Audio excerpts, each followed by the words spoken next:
At California Psychics, we know that sometimes you can wake up thinking, I don't know if I'm in the right career. Ew. Or the right relationship. but whatever your life dilemma, at California Psychics, we'll give you the guidance you need to feel certain about your life choices. And because we only connect you with the very best, we guarantee if your reading isn't life-changing, it's free. California Psychics. Call 1-800-PREDICT today and get 20 minutes for just $20. What's good, y'all? It's your boy Jay Floyd, back with another episode of Uncut Gems, and I've been feeling really refreshed recently, man. I wanna be completely transparent about where I'm at in life, man. We recently just moved. We're still in North Carolina. We didn't go back to Ohio, but we just found a new crib. It's actually about 2 minutes away from where our old crib was, but it fits us a lot better, right? It's got the backyard that we really like. The kids can go play. Pool right across the street. I can literally look outside and see the kids in the playground, or I could walk outside and, hop in the pool during work, Maybe I'll even record the podcast over sitting at the pool one of these days, man. But it really feels a lot like early retirement, even though I'm still working hard, still doing my thing. I've been loving life, been challenged in life, but again, you can love life even through challenges, right? I've had a really good wake-up call for my health, to take another step in my health journey. I'll probably do that. I'll probably talk about that next episode, because I got something that's really struck me for this episode. So I want to thank everybody who bought my book so far. If you haven't got my book, go out and get it, man. Go get Rare on Purpose. It's really all about finding out what's rare in you, leaning into your unique shape, and letting that guide your value in today's corporate world and in all of your roles in life. Who are you? Lean into that journey of how you got here. What brings you here? Stop running from all the things you went through to get here. Stop hiding that to show up to work. Bring it with you to work. Show people how uniquely you think. Show them what you've been through and what it's made of you, and let that make you unique and irreplaceable. That's what the book is all about, and I have a huge passion for it. As you can tell, I'm talking about it all the time. I would encourage anybody to go grab it. Let me know what you think. Today's episode is going to be called Money on the Wood. Yeah, we're going to talk about money. I know this is not a financial podcast. It's more of a reframing life podcast. How do you think about concepts, podcasts? And what bigger concept than money? Money. I want us to reframe money. And it really shouldn't be difficult. Money's make-believe. Money doesn't even exist. It doesn't. It's completely made up. The earth didn't begin with money. Humanity didn't begin with money. Humans made it up, right? And because we all agree on it, it can work. When was the last time you actually held all of your money? You don't go into the job and they put a stack of dollars in your hand and you walk home. They don't start like my mom, back in the 80s, sometimes she would get paid and she would cash a check and she would come home with that bank envelope, that brown bank envelope with a bunch of 20s and 100s in it. It's that. You don't do that anymore. You don't even see your money. It's just numbers on the screen. It's just numbers on the screen. And because we agreed that those numbers have value and they move, sometimes I'm like, because numbers are on the screen, it's just numbers on the screen. Why can't they just change my numbers, right? Like, why can't I can't just hit up Ally Bank like, yo, just toss a few more zeros on that. Like, cause it's just a number, right?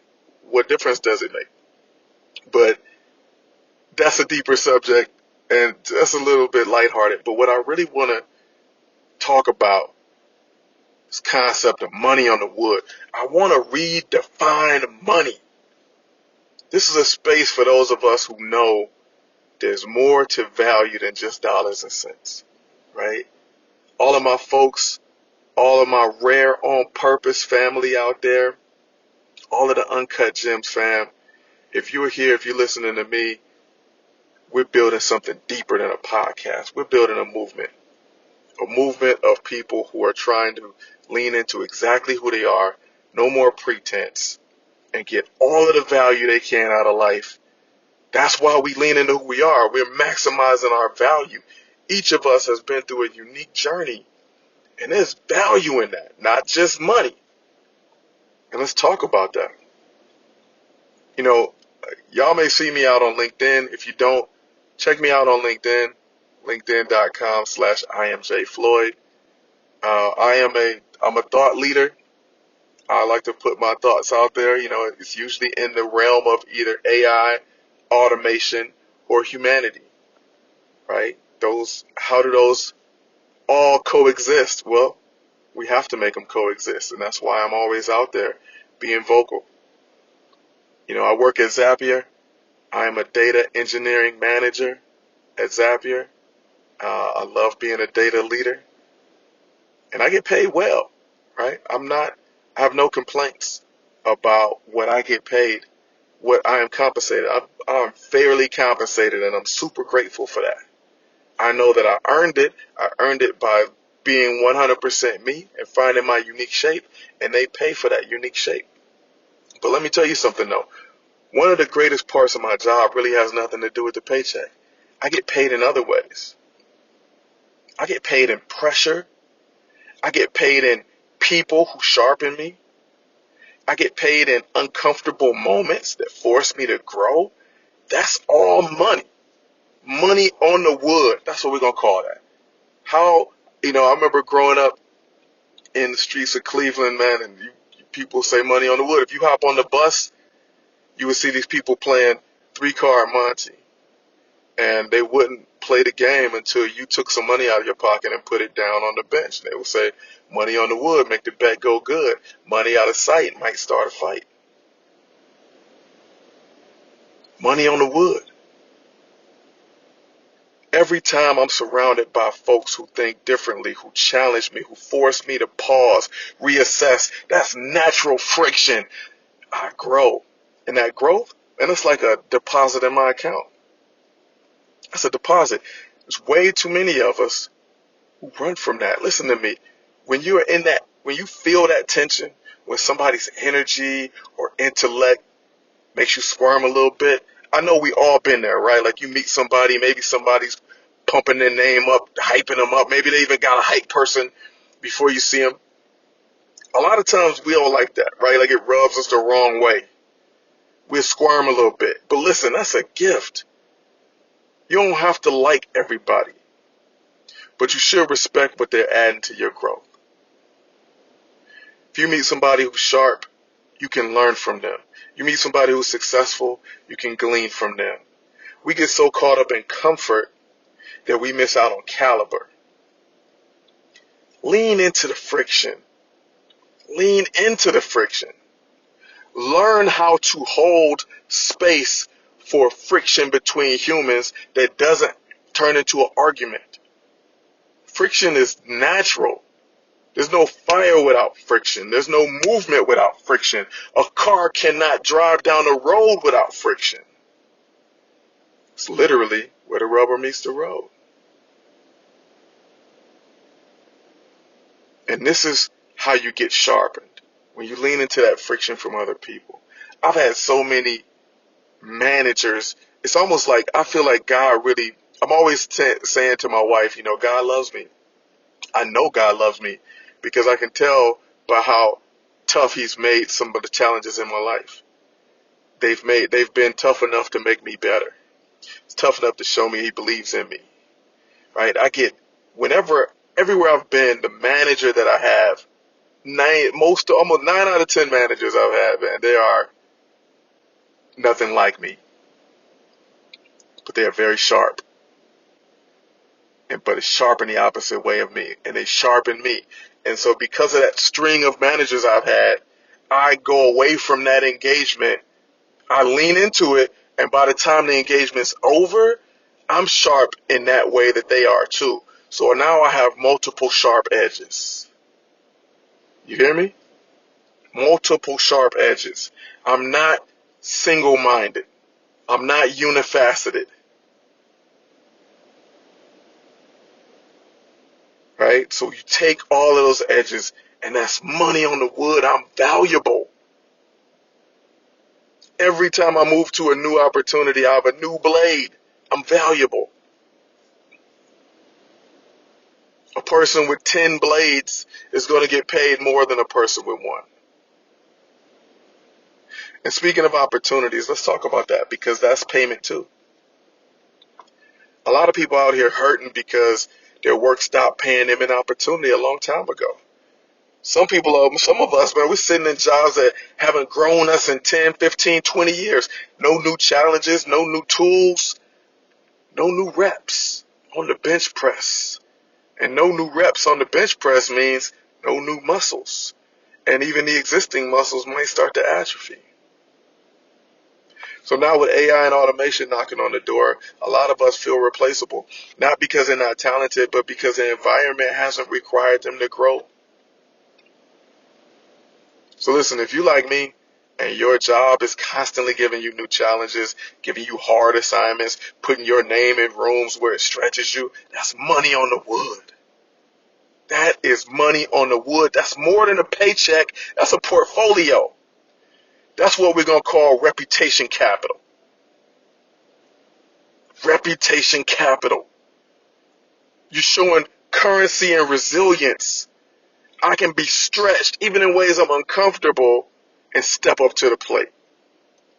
They believed in me. I stepped in there. I got it done. It was difficult. It was tough. I had to grow. I got it done. So our jobs can pay us in people, sharp people around us, can pay us in opportunities, these stretch opportunities that build our confidence, right? It can test your confidence, but we know, just like at school, you don't build through levels without testing. Everything must be tested. So don't run from the test, y'all. Don't run from the test. If you're being tested in life, wherever you're sitting, if you're listening to me right now and you're going through a test, if you're being tested, then that means that you also received a lesson somewhere. There's a lesson attached. And the teacher's waiting, right? And there's a new level ahead.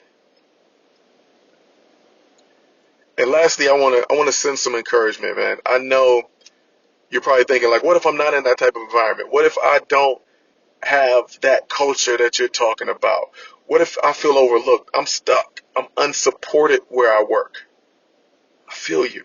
There's a ton of places like that. I would argue it's probably the vast majority of places, especially like maybe larger, older companies, some government agencies, places where the culture is a lot more difficult to rein in. Culture has to start with sourcing and hiring. If you don't have a tight rein over who you're sourcing and hiring, it's hard to maintain or build a certain culture. So if you're working in that type of environment, I feel you, man. But I need you to do something for me. I need you to remember facts, facts only, not feelings. Feelings are not facts, right? So this is what I want you to do. I want you to take all the facts of the situation. Take everything. Hey, this culture is not supportive of me. That's a fact. It's a fact. I'm not even going to deny it. I'm not going to act like that's not true. We're not going to throw that out. We're not going to dismiss that. That's a fact. So throw it in the bag. Put it all in the bag. Take everything. I'm gifted. I'm skilled, but I'm one-dimensional. I haven't been grown. My manager's not supportive. I work in a company that doesn't care about that kind of thing. Put all of those facts in a bag. I want you to put it in this mental bag in your mind. I want you to shake the bag up. Shake it all up. Then I want you to open it up, reach your hand in there, and I want you to only pull out what you can control. Pull out one thing you can control, put it in your hand, and get to work. All those other things, you can't control them. Control the controllables. Take one at a time and see how can you move the needle on it. Because you know what? I'm going to be honest with you. What else are you going to do? What else are you going to do? You're going to sit back and just keep saying I'm in a bad situation. There's nothing I can do. There's always something. So I do feel for you, but that feeling is not going to get you very far. So my guidance to you out of love is to reach in that bag and grab that one thing and do what you can do. And maybe that one thing can open the door for you either changing that environment or finding a new one. Control the controllables, right? You can't cash a check off your feelings, but you can start stacking what's in your hands. Maybe you improve this one this month, and you reach in, pull the next one out, and keep going. So listen, thank y'all for listening to me this time. Look, this podcast ain't just about me and a mic. It's a movement. All of y'all out there are powerful people. Y'all been through a lot. You've been through unique battles. Unique battles. Each and every one of y'all are David. David, the shepherd boy. You have fought a lion. You have fought a bear. So even though you may run up against your next obstacle, that ain't none but Goliath. Alright? So remember, y'all, money is not just paid, it's placed. It's placed in people, process, and purpose. And all of that is money on the wood. Thank y'all for joining me. Tune in next time. I will dig into a lot of what I went through in my health journey, where I'm at, what I'm doing about it. I'm controlling the controllables, y'all. I'm reaching in that bag, pulling things out, and I'm making it work. And I feel great. So, yo, I love y'all. Thanks for rocking with me. Peace.